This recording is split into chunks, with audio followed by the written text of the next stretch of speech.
This evening we're going to be in the book of Micah. And if you would, go ahead and turn there. We're just really looking at one passage in this book. Let's go to Micah chapter 7, if you would. Micah chapter 7. And we're going to begin in verse 18, and really we want to focus on verse 18, but let's read. Who is a God like you, pardoning iniquity and passing over the transgression of the remnant of his heritage? He does not retain his anger forever because he delights in mercy. He will again have compassion on us and will subdue our iniquities. You will cast all our sins into the depths of the sea. You will give truth to Jacob and mercy to Abraham, which you have sworn to our fathers from days of old. So we just begin with the question, who is a God like you? Micah writes that question. And it is a good question to ponder as a matter of fact. It is a great question to ponder because there is no God except God. But in the minds of men, they make gods out of everything. Take clay and fashion it crudely into something, and suddenly it's a god. But even in our day, where most people wouldn't do such a thing, they still have something they worship.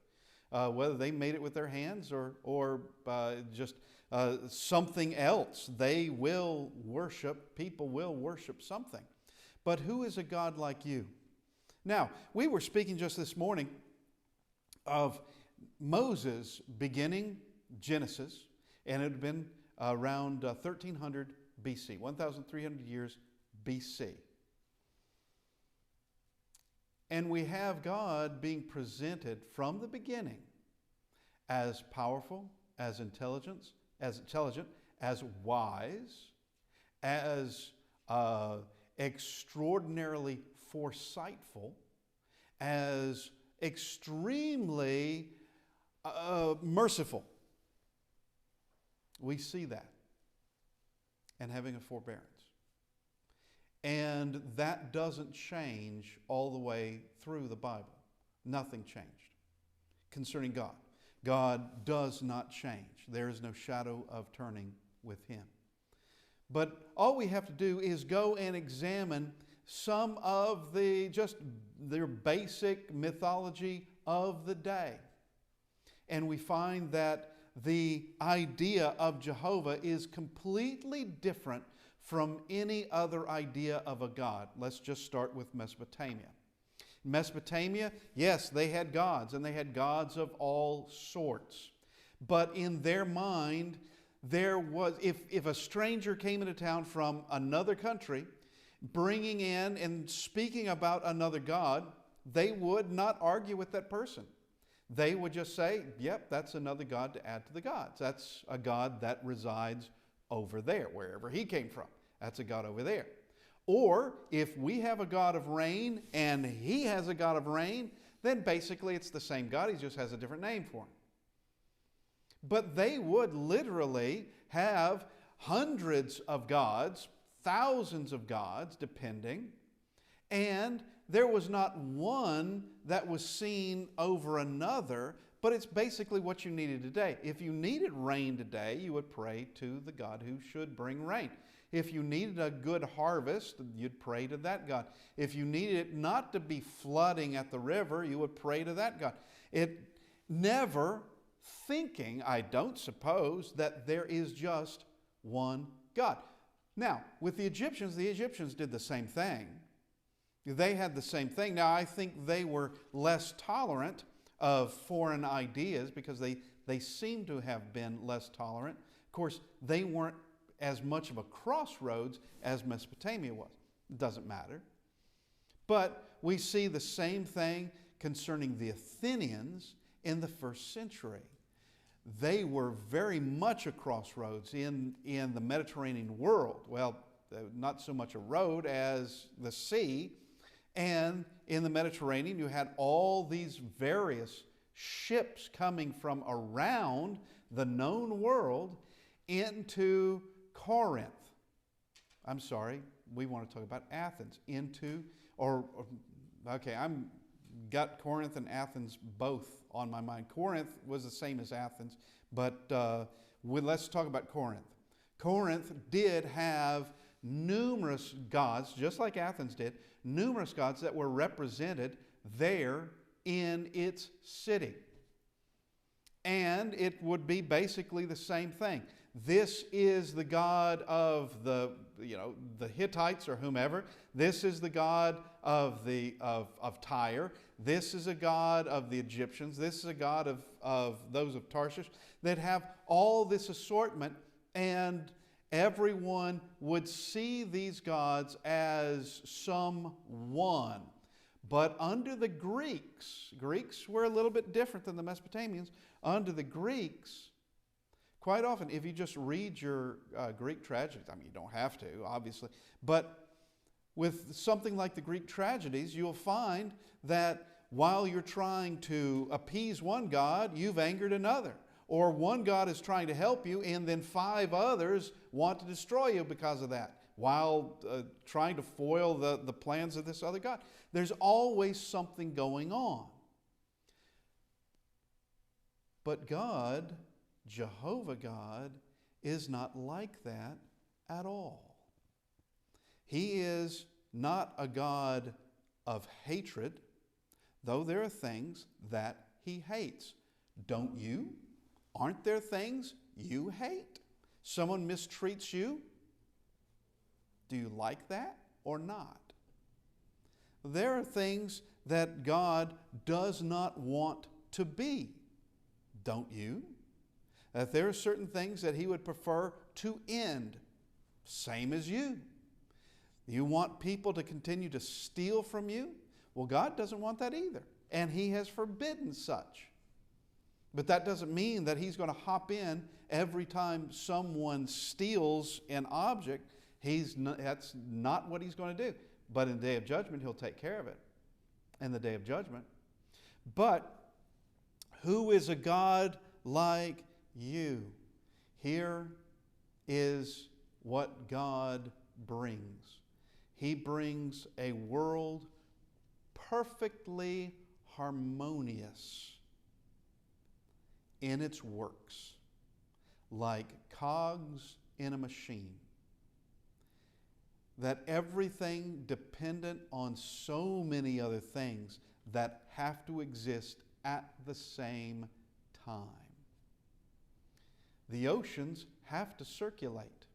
They have to. Otherwise, if the oceans didn't circulate, then you would have just one huge stagnant bit of water, and that would get foul.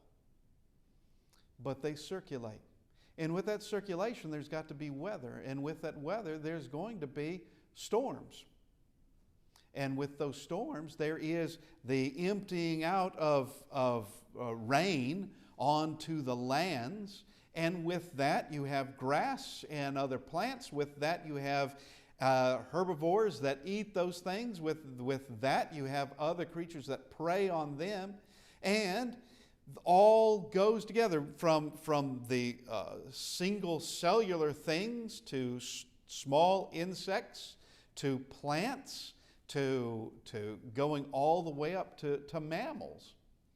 God has set everything into motion, going all the way out to the galaxies themselves. Set everything into motion, perfectly put together with laws that govern everything and are constant, steady, reliable, universal, always. That the laws of physics that work here on Earth will apply on Mars. Different environment, yep, but they'll apply on Mars. They'll apply as far away as one could possibly be from the Earth. The laws of physics will still apply. Mathematics still applies.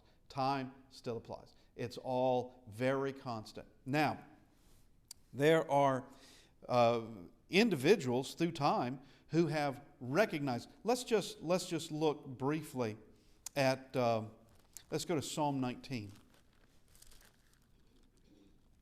Psalm 19, and there we see a declaration. The heavens declare the glory of God, and the firmament shows his handiwork. Day unto day utters speech, and night unto night reveals knowledge. There is no speech nor language where their voice is not heard. Their line has gone out throughout all the earth, and their words to the end of the world. Now, let's go to the book of Romans. Romans chapter 1. Romans chapter 1 has something else given to us in this. And I'm not sure what has happened to this Bible. It may be age, but I've got to solve this problem. Verse 18, for the wrath of God, so Romans 1 verse 18, for the wrath of God is revealed from heaven against all ungodliness and unrighteousness of men who suppress the truth in unrighteousness, because what may be known of God is manifest in them, for God has shown it to them. For since the creation of the world, his invisible attributes are clearly seen, being understood by the things that are made, even his eternal power and Godhead, so that they are without excuse.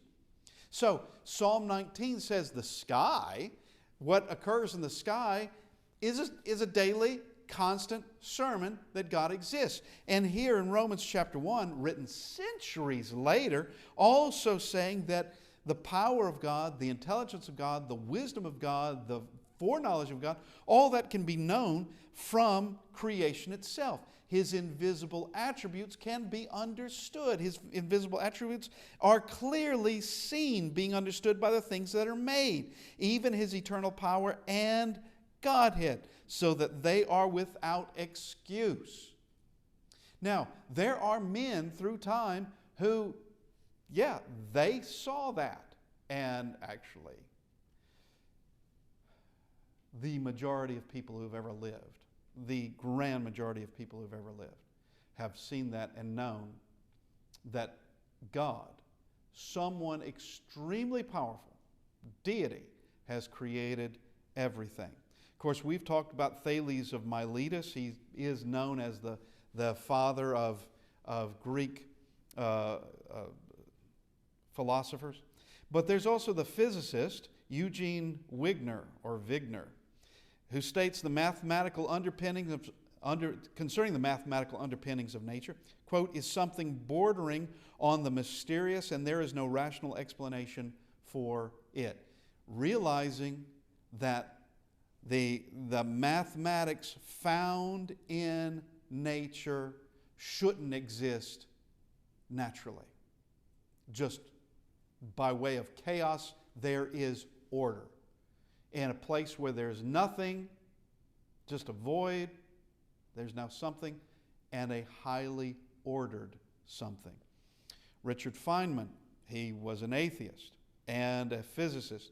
Why nature is mathematical is a mystery. The fact that there are rules at all is a kind of miracle. And that's coming from a man who did not believe in miracles. This morning I spoke of Thomas Paine. He was a deist that lived in the 1700s into the 1800s, and he recognized what nature demanded. He recognized it.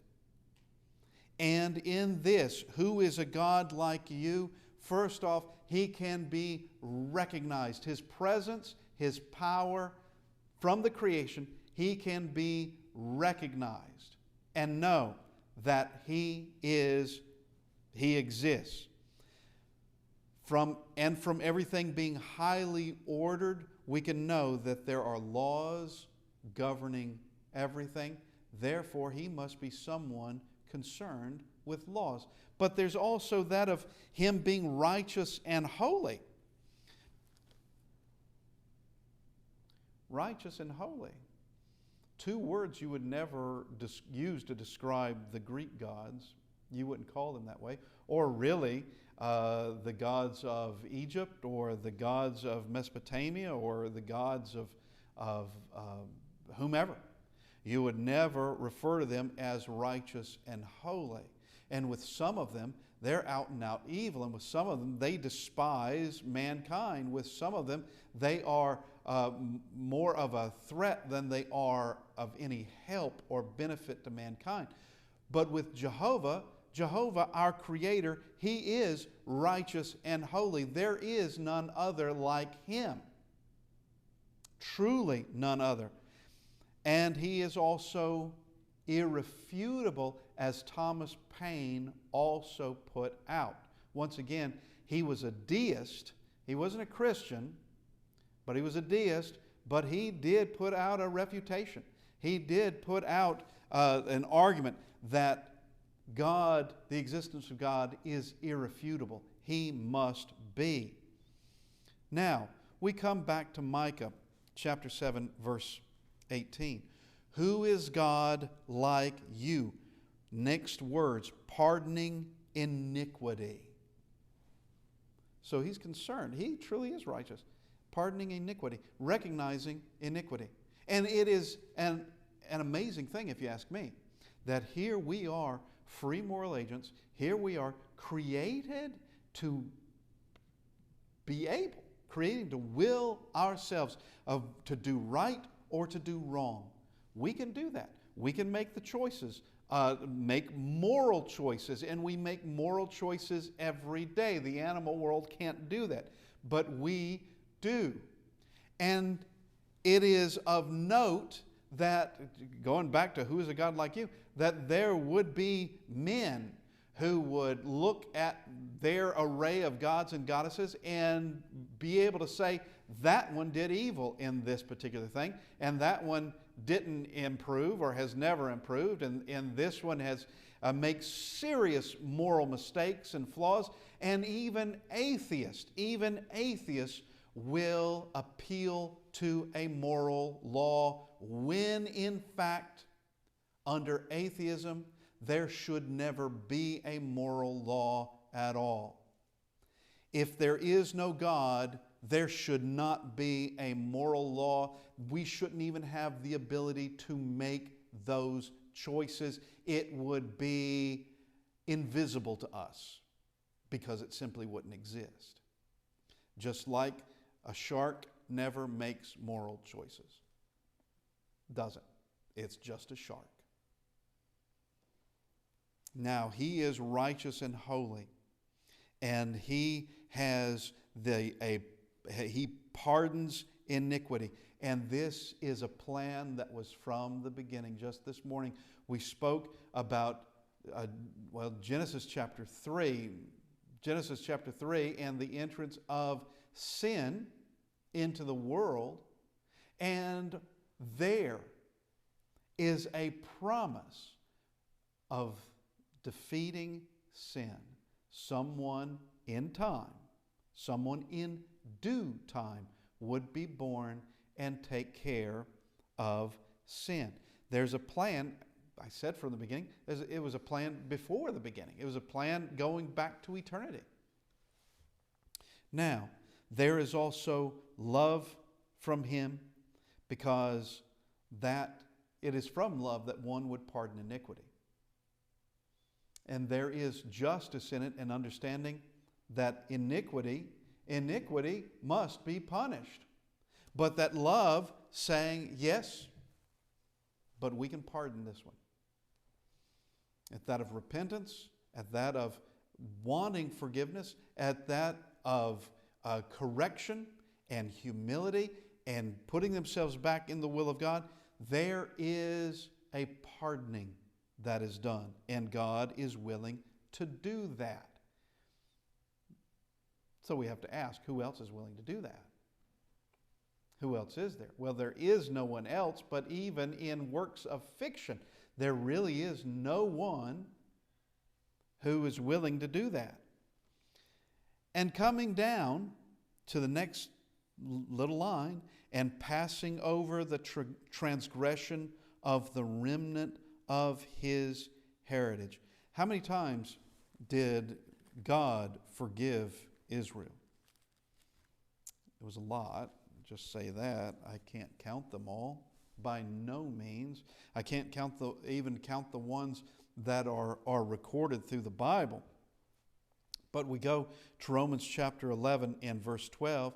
Now if their fall, And he's talking about the Jewish people. If their fall is riches for the world, that's for the Gentiles, and their failure riches for the Gentiles, how much more their fullness? So he is talking about that God is willing to forgive.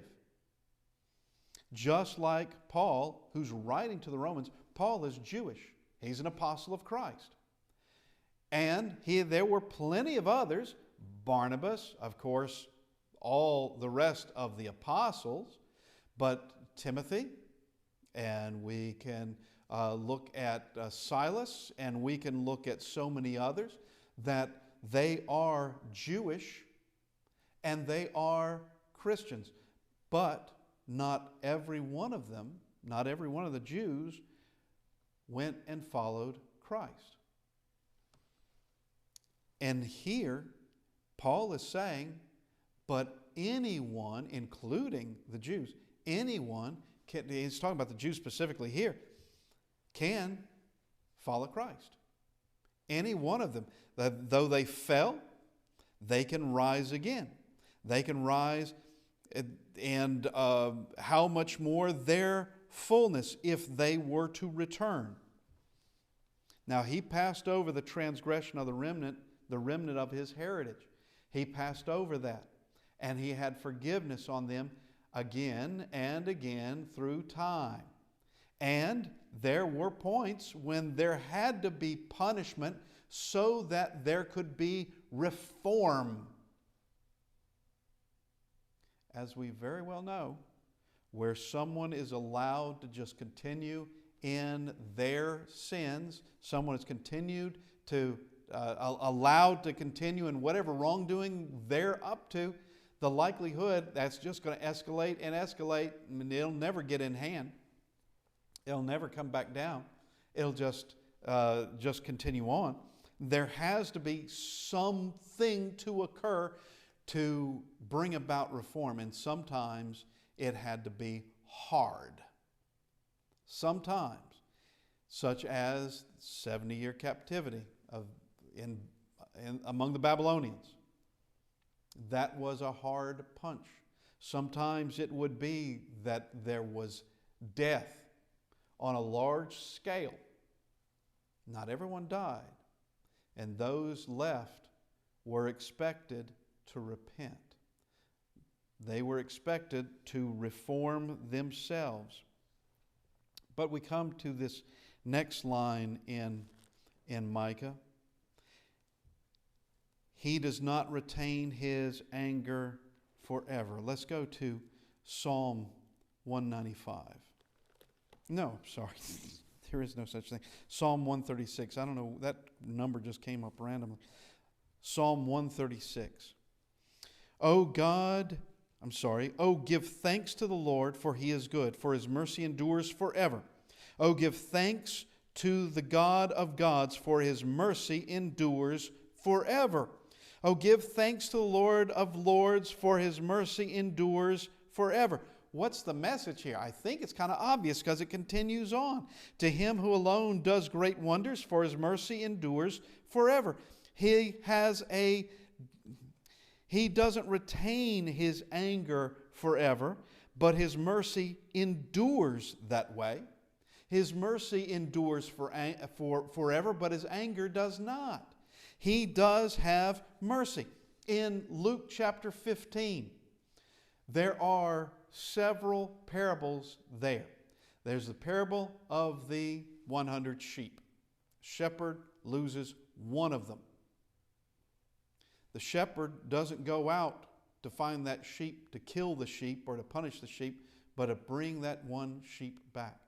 You have the woman with the 10 silver coins. She loses one of those, and she does everything conceivable in her house to find that coin, and she does.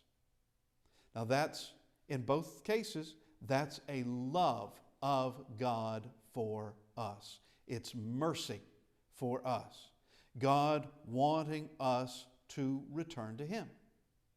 And it's an extraordinary love that he has. And then there is the lost son. And the lost son, or we call him the prodigal son, that one goes off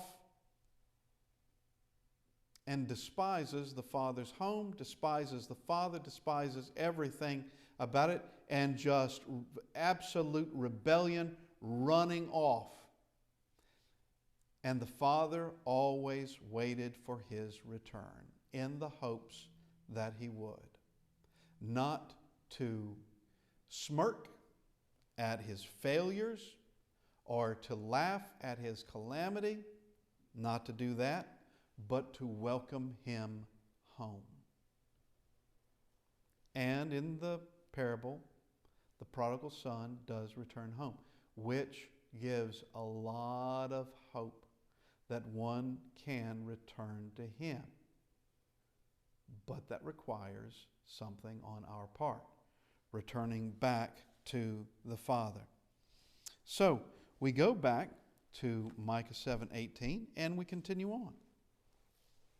Because he delights in mercy. He delights in it. This is from his love.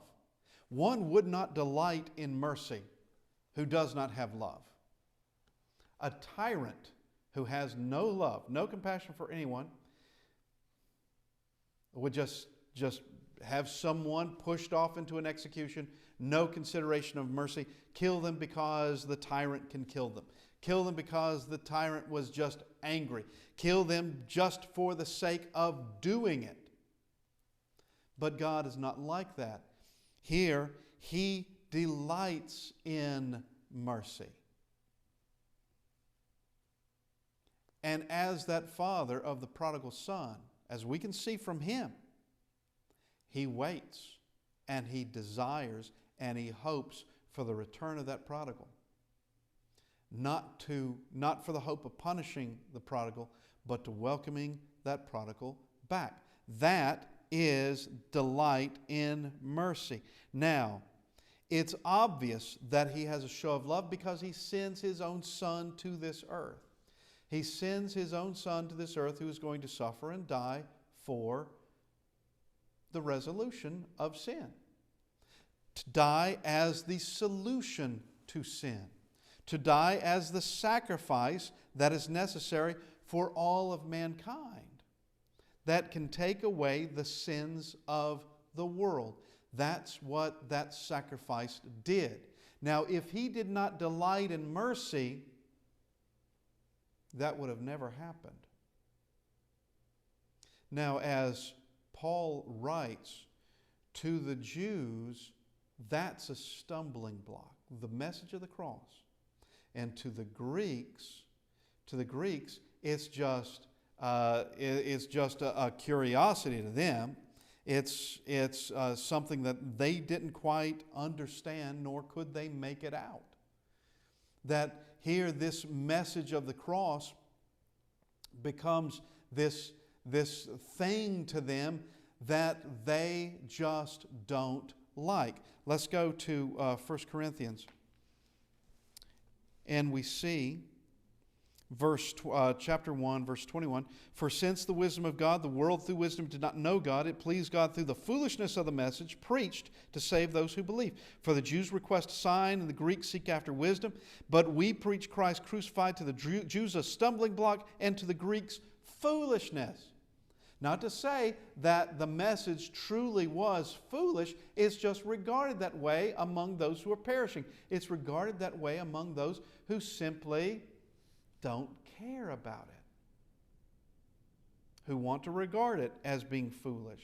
Have no regard that they need salvation. Just think that they simply don't need salvation.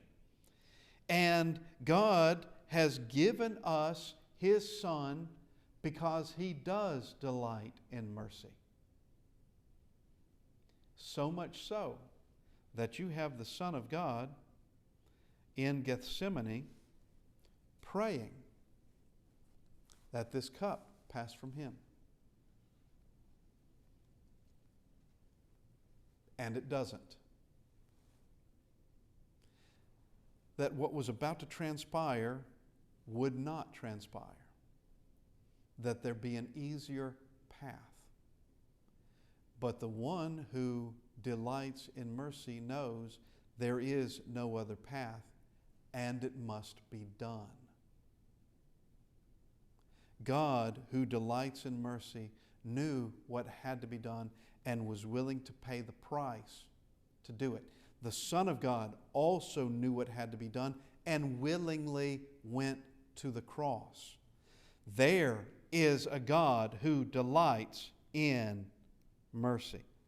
Let's read our verse again. So Micah 7 and verse 18.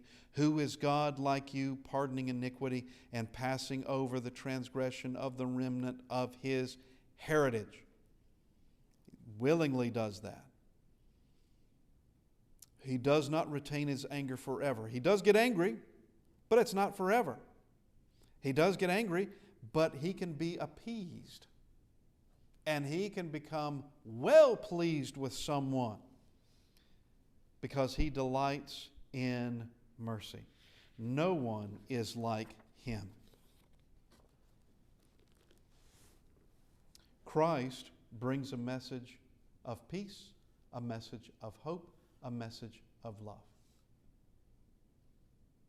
Muhammad brings a message of death, a message of violence, a message of conquest. Is there a difference? Look at anyone else you might want to look at and compare them. Compare them to what they are willing to do, and compare them and look at the messages. And for those who say they are searching, great, search. But when you find the truth, you stick with the truth. And the truth is going to be in this book, in the Bible. Searching, great. Do the searching. But understand, you only have one lifetime to do it. You're going to need to do it, and you're going to need to do it honestly, and you're going to need to do it diligently. But if you're going to search, then do the search. If you're going to ask questions, then ask the questions. Do that. Don't just say that and have no intention of searching whatsoever. Don't say that and have no real questions whatsoever. Look at it. Give it an honest jury. And when you find God, just as Paul states in Acts chapter 17, though he is not far from any one of us. And when he says that, he's speaking to the Athenians. When he said that, he meant that God was never far away from anybody ever.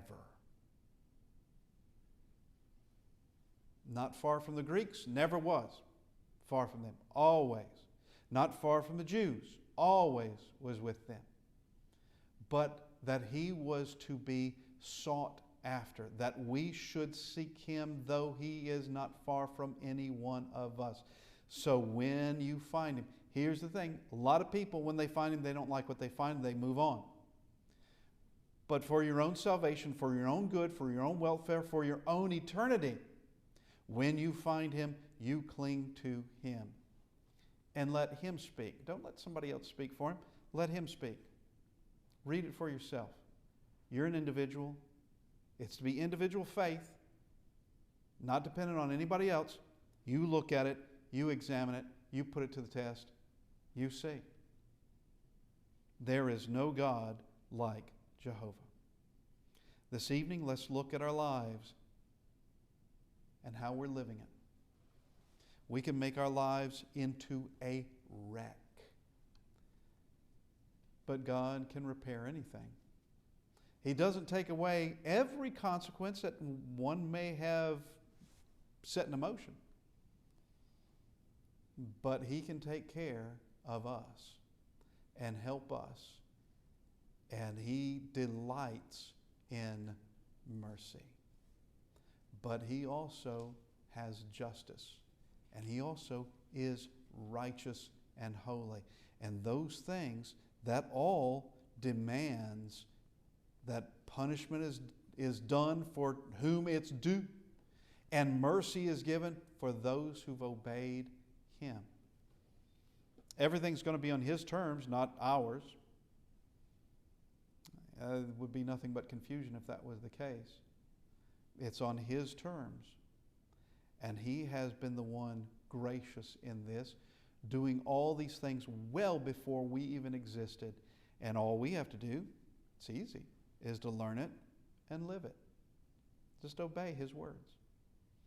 This evening, if you need to respond to the invitation, we ask that you come as we stand and sing.